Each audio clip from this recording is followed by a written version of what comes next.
Hello friends. तो अब जो मैंने ऊपर बता दिया आपको इसके पहले वाले वीडियो में लोकल पंचायत के बारे में, तो अब हम इसमें देखेंगे कि जो शहरी लेवल का स्ट्रक्चर है तो उसके बारे में मैं आपको बताऊंगा। तो थोड़ा सा पहले मैं आपको ओवरव्यू यहाँ पे दे देता हूँ कि जो स्थानीय सरकार का हमने अमेंडमेंट किया था 73वां 74वां संविधान संशोधन, तो उसमें दो तरह का प्रोविजन किया गया था। तो पहला इसमें किया गया था पंचायती राज ग्रामीण इलाकों के लिए और दूसरा इसमें किया गया था कि नगर पालिका शहरी इलाकों के लिए। तो अब मैं बता दूं कि जैसे कोई स्टेट है तो अब उसमें ये नहीं होगा कि पूरे स्टेट ग्रामीण इलाका ही है, तो उसमें कुछ शहरी इलाका भी हो सकते हैं। तो इस वजह से इसमें दो अमेंडमेंट करना पड़ा। एक अमेंडमेंट के द्वारा ग्रामीण इलाकों के लिए प्रोविजन किया गया है और दूसरे के द्वारा शहरी इलाकों के लिए प्रोविजन किया गया है इसमें। तो जो ग्रामीण इलाका था तो उसके बारे में मैं आपको बता दिया कि जिला स्तर पे जिला परिषद होती है डिस्ट्रिक्ट लेवल पे, और पंचायत समिति होती है ब्लॉक स्तर पे, और ग्राम पंचायत होती है विलेज लेवल पे। तो ये हम देख चुके हैं। तो अब हम यहाँ पे ये देखेंगे कि जो नगर निगम होता है, म्युनिसिपल कॉरपोरेशन हम बोलते हैं, महानगर पालिका। तो जैसे कि ये पंचायती राज मतलब ग्रामीण इलाकों में 3 लेवल की गवर्नमेंट थी, तो यहाँ भी 3 लेवल की सरकार बनाने का मतलब कि स्वशासन देने का कोशिश किया गया है। तो अब ये भी जो है ग्रामीण इलाकों के लिए जैसा ही बटा है। तो जो सबसे बड़ा स्तर है उसके लिए म्युनिसिपल कॉरपोरेशन है, जिसे आप महानगर पालिका भी बोलते हैं या फिर नगर निगम भी बोल देते हैं आप। और दूसरा इसमें है कि नगर परिषद बोलते हैं आप, जिसमें म्युनिसिपल काउंसिल बोला जाता है। तो वो उससे छोटा एरिया होगा, जैसे कि यहाँ पे ब्लॉक लेवल पे होता है वैसे होगा। और नगर पंचायत होगा जिसे आप सिटी काउंसिल भी बोल देते हैं, और नगर परिषद भी कहीं कहीं बोला जाता है। तो नाम डिफरेंस हो सकते हैं, हर एक स्टेट अपना अपना अलग नाम रख सकता है। तो ये मैंने पंचायती राज सिस्टम में भी आपको बताया था। ऊपर जब हमने ग्रामीण इलाकों के लिए देखा था तो उसमें मैंने आपको बताया था। तो अब जैसा कि मैंने वहाँ पे स्ट्रक्चर बताया था, तो यहाँ पे भी मैं आपको वैसे ही स्ट्रक्चर बताऊंगा कि आखिर में शहरी लेवल का कैसा स्ट्रक्चर होता है। तो पहले हम नीचे से शुरू करेंगे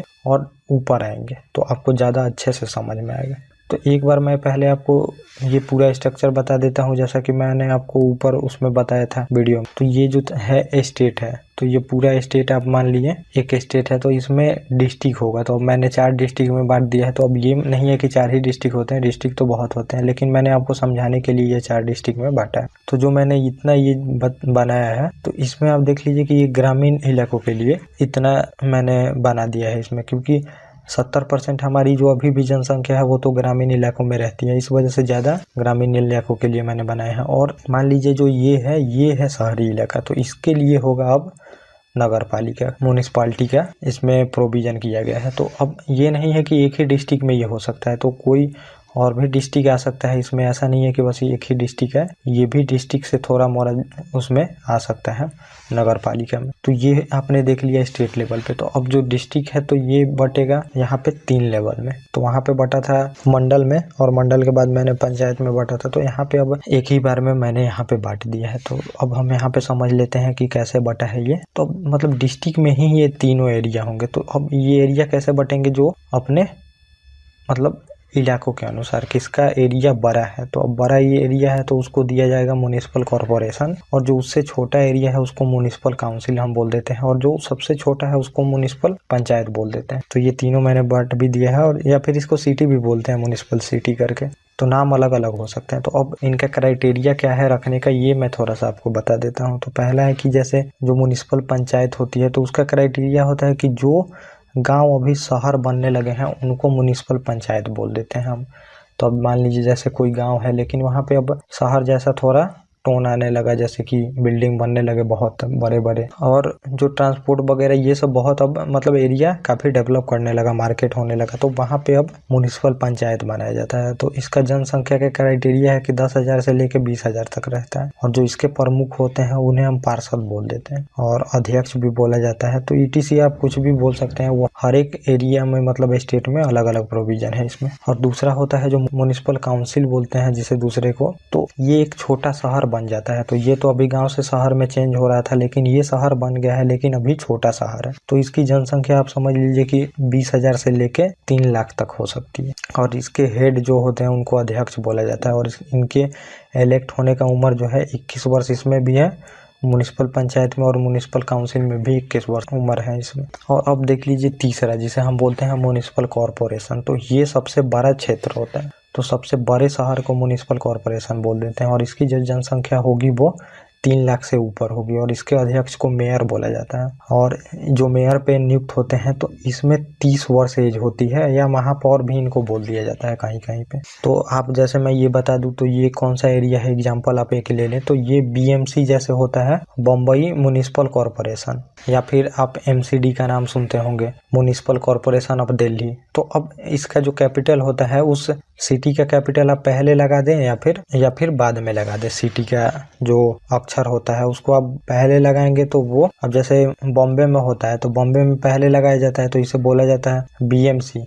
तो फुल फॉर्म में तो इसे बोला जाता है बृहन मुंबई बोला जाता है। इसका फुल फॉर्म तो बृहन मुंबई होता है, लेकिन बम्बई म्युनिसिपल कॉरपोरेशन भी बोल देता है लोग। और जो MCD होती है तो इसको दिल्ली के लिए बोला जाता है। तो जो इसका मतलब कि जो सिटी का नाम है अगर पहले लगा दे तो या फिर बाद में लगा दे, तो दिल्ली में सिटी का नाम है तो ये बाद में लगाया जाता है। तो D जो है MCD, तो D बाद में लगता है तो इसको म्युनिसिपल कॉरपोरेशन ऑफ दिल्ली बोल देते हैं। तो सिटी के नाम से ये चेंज हो सकता है। और बम्बई के पहले लगता है तो बम्बई म्युनिसिपल कॉरपोरेशन बोल देते हैं इसमें। तो ये अपने इतना स्ट्रक्चर देख लिया। अब हम इसको नीचे तोड़ेंगे कि इसका भी सब मतलब इससे छोटा पार्ट होता है। तो अब जो ये तीनों है तो तीनों को मैंने एक में करके यहाँ पे तोड़ दिया है। तो जो भी अब एरिया होंगे अब ये जनसंख्या के अनुसार होंगे, लेकिन तीनों जो है वो बटे होंगे वार्ड में। तो ये तीनों जो लेवल की सरकार है तो तीनों अब एक ही डिस्ट्रिक्ट में आएंगे, वो जनसंख्या के अनुसार होता है और तीनों ही वार्ड में बटे होते हैं। तो वार्ड मैंने यहाँ पे लिख भी दिया है। और एक वार्ड में कौन आएगा तो 18 प्लस के जितने भी वोटर होंगे उसमें वार्ड में आते हैं, जिसे आप ग्राम सभा वहाँ पे बोलते थे, पंचायती राज जब मैंने ग्रामीण स्तर पे बताया था। तो अब हर एक जो एरिया है इनसे एक एक वार्ड चुन के आएंगे। तो ये हम स्ट्रक्चर देख रहे हैं, एक वार्ड चुन के आएंगे हर एक क्षेत्र से, और ये वार्ड आ गए हर एक क्षेत्र से। तो ये जो सारे वार्ड हैं एक जगह मिलके अपना एक मेंबर को इलेक्ट करेंगे। ये सभी मिलके एक मेंबर को इलेक्ट करेंगे जिसे आप पार्षद बोल देते हैं। और ये पार्षद जो होंगे, अब जो भी वार्ड का प्रॉब्लम होगा तो हर एक वार्ड का लोग अपना प्रॉब्लम लेके पार्षद के पास जाएगा और पार्षद ऊपर अपने बात को पहुंचाएंगे वहां पे। तो हम ऊपर देख लेते हैं कि क्या स्ट्रक्चर है तो आपको और अच्छे से समझ में आएगा। तो अब हर एक एरिया से जैसे पार्षद तो आ गए, एक एरिया का मैंने बता दिया, तो बहुत एरिया से आएंगे तो अब यहाँ पे बहुत सारे पार्षद हो गए मिलके, और इसे ही आप वार्ड समिति भी बोलते हैं। तो लोकल लेवल पे भी मैंने आपको बताया था कि तो पंचायत समिति होती थी, यहाँ पे वार्ड समिति है। तो बहुत सारे जो वार्ड मिलके एक अपना पार्षद चूज किए थे। तो अब बहुत सारे जो डिस्ट्रिक्ट होते हैं तो उसमें एक ही तो वार्ड नहीं होता है। तो एक डिस्ट्रिक्ट में ऐसा नहीं है कि बहुत सारे, मतलब उसमें म्युनिसिपल कॉरपोरेशन भी हो सकते हैं, म्युनिसिपल काउंसिल भी हो सकते हैं और म्युनिसिपल पंचायत भी हो सकते हैं। तो अब हर एक जगह से पार्षद चुन के आएंगे एक एक वहाँ पे वार्ड से। पूरे वार्ड के मेंबर एक जगह इकट्ठा होंगे और कुछ एरिया को मिला के एक वहाँ पे पार्षद चुना जाएगा। तो अब हर एक एरिया से जो पार्षद आएंगे, और इसमें कुछ नामित भी होते हैं, तो ये भी आप ध्यान रखिएगा, कुछ तो वो चुन के भेजेंगे और कुछ नामित भी कर सकते हैं लोग मिलके। और ये जो सारे पार्षद मिलके एक वार्ड समिति बनाते हैं। तो ये मैंने बता भी दिया आपको कि वार्ड समिति बनेगी, और ये वार्ड समिति के जो सदस्य होंगे ये पूरे मिलके यहाँ पे एक मेयर का चुनाव करते हैं। तो ऐसे हायरार्की में ये स्ट्रक्चर होता है। तो अब जो अपने वार्ड के सदस्य होंगे वो अपने वार्ड में काम करेंगे, और जो पार्षद को चुनेंगे तो वो पार्षद पूरे अपने जो वार्ड उसका आता होगा, कुछ वार्ड संख्या में आते हैं उनके, तो वो उनका प्रतिनिधित्व करेंगे यहाँ पे वार्ड समिति में, और वार्ड समिति अपना बात मेयर तक ऊपर पहुँचाती है, मेयर चुना जाएगा इनको। तो अब हम ऊपर देख लेते हैं, और अब इसमें कुछ सरकारी अधिकारी दिए जाते हैं। तो अब ये आप देख लीजिए यहाँ पे सरकारी अधिकारी, क्योंकि ऊपर भी मैंने बताया था कि ये लोग मिलके उतना अच्छा काम नहीं कर सकते, तो इनको एक सरकारी अधिकारी भी दिया जाता है। और ये सरकारी अधिकारी जो दिया जाता है तो जो